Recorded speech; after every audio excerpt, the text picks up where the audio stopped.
자, 여러분 반갑습니다. 오늘은 4월 11일 주일에 있었던 우리 담임 목사님의 말씀, 요한의 죽음은 성도에게 무엇을 뜻하는가? 마태복음 14장 6절에서 12절까지 말씀을 우리 GBS로 같이 본문 연구를 좀 해보도록 하죠. 자, 우리 오늘 함께 접하는 이 본문은 예수님께서 고향에서 배척을 받으신 다음에 세례 요한의 죽음이 회고적으로 언급되는 장면입니다. 그러니까 시간적으로 예수님께서는 이미 앞으로 더 지나오신 상황에서 뒤를 돌아보시면서 세례 요한의 죽음에 대한 이야기를 하고 계시다는 얘기죠. 왜 회고적으로 이 세례 요한의 죽음에 대해서 이야기하셨을까요? 우리는 항상 성경을 읽을 때 이런 부분들을 눈여겨서 봐야 되는 이유가 있습니다. 이유는 간단해요. 중요하기 때문이죠. 뭐가 중요하냐? 어, 그러니까 우리가 성경을 읽어갈 때 평범하지 않은 모든 것들은 언제나 눈여겨봐야 되는 것들입니다. 예를 들면 단어가 반복된다거나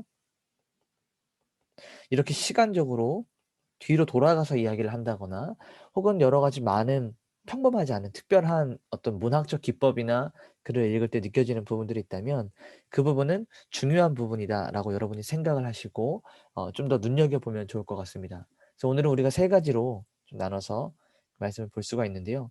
먼저 분봉왕 헤롯에 대한 이야기를 좀 보도록 하죠.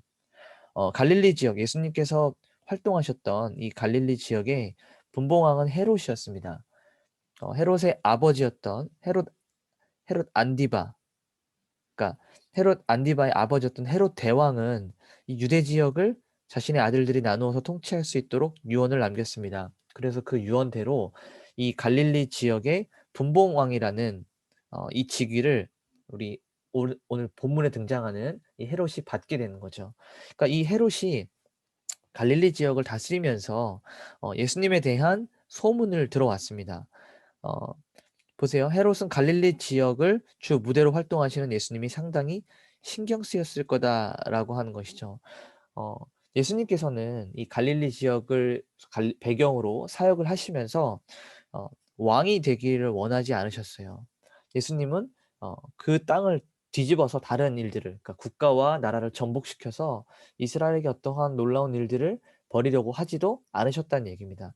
그럼에도 불구하고 이 헤롯은 자신이 다스리고 있는 이 정치적인 이런 외교적인 여러 가지 많은 상황들을 고려했을 때 자신의 입지가 줄어들 것, 그러니까 예수님으로 인하여서 자기가 신분적으로 어려움을 겪을 것에 대한 두려움과 경계함을 가지고 있었다는 거죠. 그래서 예수님을 굉장히 신경 쓰고 있었다는 것을 우리가 알 수 있습니다. 자, 계속해서 보도록 하죠. 당시에는 밀란과 소요가 많았고 지역 영주들이 그런 일들을 처리하지 못하면 로마가 더 이상 지위를 보장하지 않을 것이다. 자신의 신분에 대한 위협도 있었지만 그 땅을 다스리면서 이 밀란과 소요가 일어났을 때 제대로 다스리지 못하면 일 처리를 하지 못하는 어떤 지역의 영주, 분봉왕이라는 이유 때문에 앞으로의 자신의 앞날이 불투명해졌던 것이죠. 예수님은 우리가 잘 알고 있듯이 굉장한, 지금 말로 치면 셀럽 같기도 했었고 굉장히 핫 이슈였어요. 그가 다니는 곳곳마다 많은 사람들이 모여들었고 여러분이 뭐 잘 알고 있듯이 오병이어의 기적에서도 예수님이 오병이어의 기적에서 예수님이 먹이고 배부르게 했던 자들 남자만 5천 명이었죠. 그러니까 예수님이 한 번 다니실 때 이처럼 수많은 사람들이 몰려서 따라가고 그에게 대한 관심을 가졌기 때문에 예수는 밀란과 소요의 주체자처럼 비춰질 수가 있었다는 얘기입니다. 어 근데 동시에 헤롯에게는 정치적인 부담만큼이나 더 큰 고뇌가 있었는데요. 그건 뭐냐? 자기가 일전에 참수시켰던 세례 요한 때문에 굉장한 고뇌가 있었습니다. 예수님께서 이렇게 활동 영역이 넓어지고 사람들의 입에 오르락내리락하며 많은 사람이 쫓을수록 헤롯은 예수님이 부활하신 세례 요한이다. 부활한 세례 요한이다라고 생각했어요. 자기가 죽였는데 일종의 뭐 정신 착란과 같은 이런 현상처럼 볼 수가 있겠죠. 세례 요한을 분명히 죽였는데 어 부활했다. 다시 살아났다. 어 담임 목사님 설교 말씀에서는 부활이 이런 불신자의 입을 통하여서 증거되었던 하나의 도구로 또 이렇게 표현하셨는데 또 다른 면에서 바라볼 때는 이 헤롯은 굉장히 정신적으로 불안하고 두려웠던 거예요. 세례 요한이 어떠한 사람이었냐? 굉장히 놀라운 능력을 나타내는 이러한 예수님의 사역들이 세례 요한의 사역들과 매우 흡사하다. 그러니까 그는 예수라고 하는 그 사람은 '내가 죽인 세례 요한이 부활한 거다.'라고 생각할 수밖에 없었던 거죠. 그래서 그는 당황하고 불안할 수밖에 없었습니다. 어 결국은 우리가 여기서 무엇을 볼 수 있냐. 이렇게 예수님의 사역들로 인하여서 일전의 세례 요한의 어떤 그런 기억들이 되살아나고 당황하는 헤롯의 모습을 보면서 '세상에 힘과 권력이 전부가 아니다.'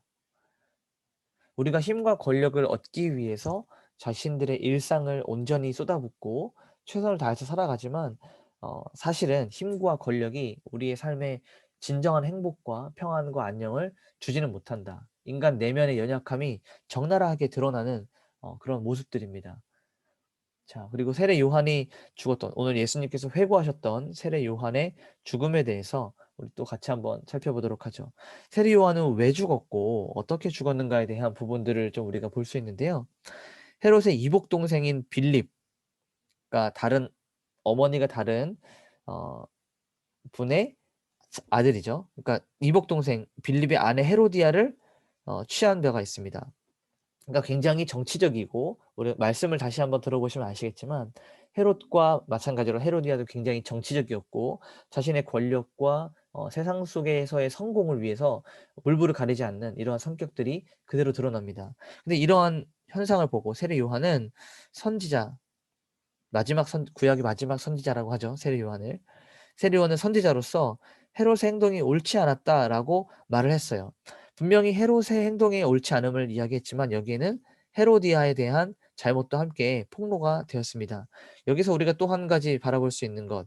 자, 그리스도인의 삶의 자세입니다. 그리스도인은 무엇이냐? 그리스도인은 불의와 불합리한 것들에 대해 그러니까 불합리한 이 비상식 앞에서 옳은 소리를 낼 수 있는 사람들이어야 된다. 이것이 바로 그리스도인의 모습이라는 거죠. 세례 요한이 어 오지랖을 부려서 남의 일에 괜히 관심을 가져서 죽임을 당한 그런 헛된 죽음이라고 생각하십니까? 전혀 그렇지 않거든요. 세례 요한의 죽음은 하나님을 믿는 사람으로서 세상이 비틀어지고 잘못된 부분에 있어서 옳은 소리를 내고 비상식적이고 불합리하고 불의한 부분들을 바로잡기 위한 소리를 내었던, 어떻게 보면은 세상 가운데 빛과 소금의 역할을 감당했던 거죠. 그럼에도 불구하고 이 헤롯이 세례 요한을 당장 죽이지 못했던 것은 그를 따르는 민중들, 많은 사람들이 그를 선지자로 여겼기 때문입니다.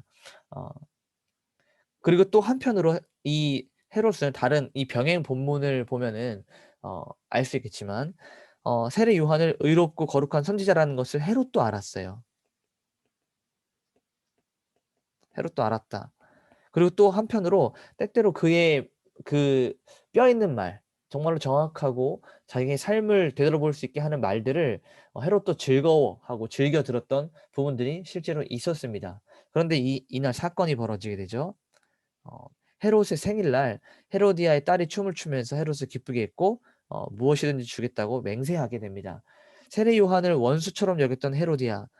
자, 헤로디아가 왜 세례 요한을 원수처럼 여겼어요? 아까 마찬가지로 여기 윗부분에 보게 되면 어 헤롯의 옳지 않은 행동, 마찬가지로 헤로디아의 역시도 잘못되었다는 것을 세례 요한이 꼬집었기 때문에 헤로디아 역시도 세례 요한을 원수처럼 여겼던 것이죠. 그래서 어떤 것을 요구합니까? 세례 요한의 머리를 요구하도록 딸에게 이렇게 사주를 하는 거예요. 자, 그러면서 결국은 사형을 집행이 되고 세례 요한은 참수형을 당하는 안타까운 죽음을 맞이하게 됩니다. 그래서 악인의 생일에 의로운 선지자가 죽음을 맞이하게 된다라고 하는 것이죠. 예수님께서는 이 이야기를 해 주셨습니다. 그러면 우리가 이 부분을 보면서 참 이해가 안 돼요. 하나님이 계시면 어떻게 이 의인이 악인의 생일에 죽임을 당하고, 그러니까 의인이 악인에 의해서 죽임을 당하는 일들, 우리가 이해가 안 되는 거죠. 그럼 여기에서 우리가 어디로 연결이 되게 됩니까? 신정론이라고 하는 부분에 연결이 돼요. 신정론은 뭐냐? 하나님은 정말 정의로우신가? 하나님이 계시다면 어떻게 이런 일이 일어날 수 있는가에 대한 문제로 또다시 귀결이 되는데 여기에 대한 해답은 하나입니다. 이것이 하나님이 일하시는 방법이란 얘기예요. 우리는 이것들을 다 알 수 없습니다. 하나님이 계시다면 어떻게 우리를 이렇게 불행하게 하고 우리를 어떻게 이렇게 아프게 하고 힘들게 할 수 있는가에 대한 질문 앞에 우리는 알 수 없다. 이것이 하나님의 방법이다라고 하는 거죠. 이 사건만을 통해서 보더라도 우리는 이렇게 해석할 수 있을 것 같아요. 세례 요한의 때가 바로 여기까지였다. 세례 요한도 때와 기한, 그러니까 하나님의 때와 하나님의 기한에 맞춰서 삶을 살게 되었는데 적용할 점은 뭐예요? 우리가 여기서 적용할 수 있는 부분? 세례 요한도 때와 기한, 하나님의 때와 기한에 맞춰 살았는데 우리는 하물며 우리는 때와 기한이 없겠느냐라고 하는 것이죠. 그러니까 다시 말하면 우리에게 주어진 삶에 있어서 우리는 충실하고 최선을 다해야 되는 의무가 있는 거예요. 세례 요한도 하나님이 정하신 때와 기한을 살아가면서 결국에는 끝내 어 그 선한 일들을 위하여서 비참하게 죽임을 당하였는데 이 시대를 살아가는 우리는 정말 얼마나 진정성 있게 하루하루를 삶을 살아갈 수 있을 것인가를 돌아볼 수 있는 그런 사건이 될 수 있는 거죠. 자, 그러면서 주님께서 이 세례 요한을 했던 이유를 바로 12절 부활, 십자가를 지게 하는 힘에 대해서 말씀을 하시는 거예요. 자, 예수님도요. 표면적으로 보면 세례 요한과 같이 똑같이 죽음을 맞이합니다. 똑같이 죽음을 당했어요. 그러나 이 죽음의 세례 요한의 죽음이 가지고 있는 상징하는 의미가 있다는 거죠. 그것은 무엇이냐? 세례 요한의 죽음이 예수님의 죽음을 예표하는 죽음이다라고 하는 것이죠. 세례 요한이 처음에 사역을 시작할 때 뭐라 그랬어요? 그는 광야에 외치는 소리가 되어서 주님의 오실 길을 예비하는 하나님의 사자로서 주님이 앞으로 행하실 일들을 선포하는 예비자의 역할을 했다는 거죠. 그래서 그런 의미에서 우리가 이 부분을 바라보게 될 때 세례 요한의 이 죽음 자체가 예수 그리스도의 죽음을 또다시 한번 알릴 수 있는 예고함을 알 수 있다는 거죠. 무의미해 보이는 허망해 보이는 죽음이라고 말했지만 세상에 무의미한 일은 없습니다. 우리에게는 무의미한 것처럼 보이지만 하나님 안에서는 모든 것들이 다 의미가 있는 거예요. 그래서 십자가의 길이 세상에서는 미련해 보이고 허망한 길처럼 보입니다. 그러나 하나님에게는 전혀 그렇지 않다는 거죠. 고린도서의 말씀에서도 이 십자가의 길은 하나님 편에서 바라봤을 때 의미 있고 지혜로운 자의 길이다라고 이야기하고 있죠. 여러분 부활이 만약에 없었다면요. 부활이 없었다면 예수님과 그를 따르는 우리 모두가 세상에서 가장 불행한 사람들이다. 바울의 고백이죠. 십자가가 정말로 불행한 일이었을 거예요, 부활이 없었다면. 그러나 부활이 있었기 때문에 주님의 십자가의 사건은 굉장히 의미가 있었을 뿐만 아니라 그를 믿고 따르는 우리들에게도 굉장한 의미가 있고 굉장한 소망이 된다라고 하는 것이죠. 여러분 우리가 예수 그리스도를 믿는 이유 중에 하나가 뭐예요? 부활하신 예수님을 믿고 우리 역시도 부활할 것을 믿는 그러한 소망이 있다는 것이죠. 여러분 우리가 열심히 신앙생활을 했을 때 현실이 잘 바뀝니까? 이 현실이 우리가 믿음 생활했다고 해서 탁탁탁탁 바뀝니까? 나를 괴롭히는 사람이 갑자기 딱 멈추고 망해가는 우리 회사가 살아나고 우리가 걸렸던 모든 질병들이 한 번에 극복되는 이런 현실이 바뀝니까? 그렇지 않거든요. 신앙생활을 해도 여전히 현실은 그대로입니다. 그런데 우리가 부활하신 예수님을 믿고 우리가 부활할 것을 믿는 이 소망을 가지게 된다면 우리는 이 시궁창 같고 변하지 않는 지옥 같은 현실을 이겨낼 수 있는 힘을 가질 수 있다는 얘기입니다. 그래서 부활이 우리에게는 유일한 소망과 희망이 되는 거예요. 우리가 주님을 왜 따를 수 있습니까?